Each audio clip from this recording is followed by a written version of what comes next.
Bonjour, nous allons commencer cette série de vidéos courtes sur PrestaShop. Après avoir dans les précédentes vidéos installé PrestaShop en local sur notre ordinateur, nous allons maintenant faire un peu de manipulation pour pouvoir être capable de répondre aux questions du BTS NDRC.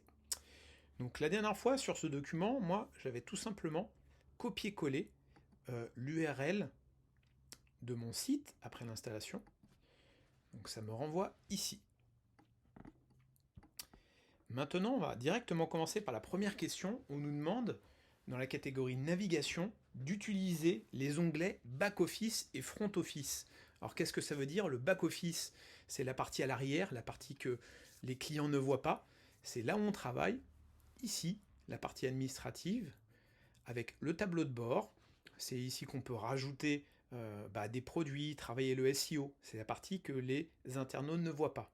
Contrairement au front office, c'est-à-dire la boutique, tout en haut à droite, le petit œil, je clique pour voir ma boutique. Et là, j'ai ma boutique avec un header, c'est-à-dire un en tête. Ça, c'est un slider ou carrousel, avec des photos qui défilent, une grille de produits, une section de promotion, voilà, et puis un footer ou un pied de page. On passe directement à la question 2. On nous demande de créer un alias. Alors qu'est-ce que c'est qu'un alias? C'est quand quelqu'un fait une faute d'orthographe, par exemple sur coussin. Alors coussin, je vais l'écrire volontairement avec une faute d'orthographe, avec un K. Et je voudrais que même avec ce K, ça puisse me trouver l'article correspondant au coussin. Donc pour ça, je vais revenir ici, sur mon back-office, et puis je vais descendre. Je vous invite à prendre au moins 10 minutes pour regarder chaque sous-menu comme ça ici. On voit qu'il y a plein de choses comme ça. Quand vous poserez une question, vous aurez moins de mal à vous y retrouver. D'accord? Donc moi, je sais que c'était dans les recherches, donc je vais aller dans les paramètres de la boutique. L'onglet Rechercher. Et là, il me propose déjà deux exemples d'alias avec blues qui va trouver blues. D'accord? Une autre orthographe de blues qui va trouver blues. Donc la personne se trompe et ça l'envoie quand même vers le bon produit. Je vais aller en haut à droite chercher le petit plus pour ajouter un alias. Je vais écrire avec une faute d'orthographe coussin, K-O-U-S-I-N, et le résultat, ça me trouvera le coussin. Donc j'enregistre. Ça s'est bien ajouté ici, c'est valable.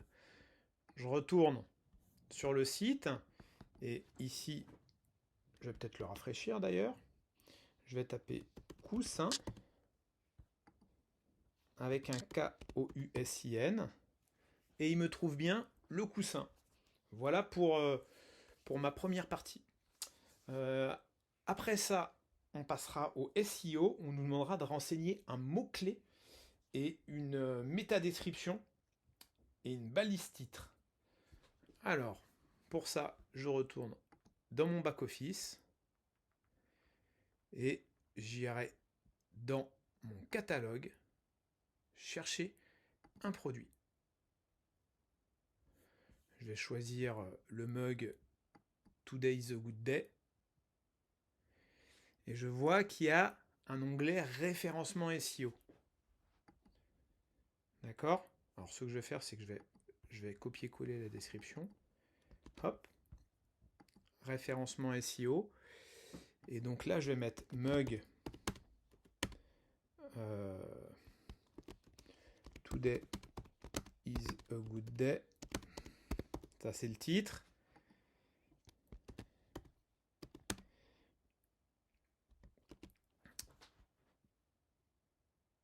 Et voilà, je mets une petite métadescription.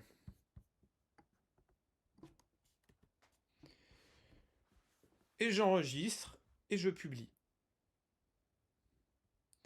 Donc on voit bien que ça a changé. Alors je pourrais mettre, regardez ici, la superbe mug. Ça change bien le résultat qui sera donné dans Google avec la balise titre et la métadescription. On a terminé pour ce chapitre. On passera pour la vidéo suivante au chapitre utilisateur. Donc abonnez-vous pour recevoir les vidéos.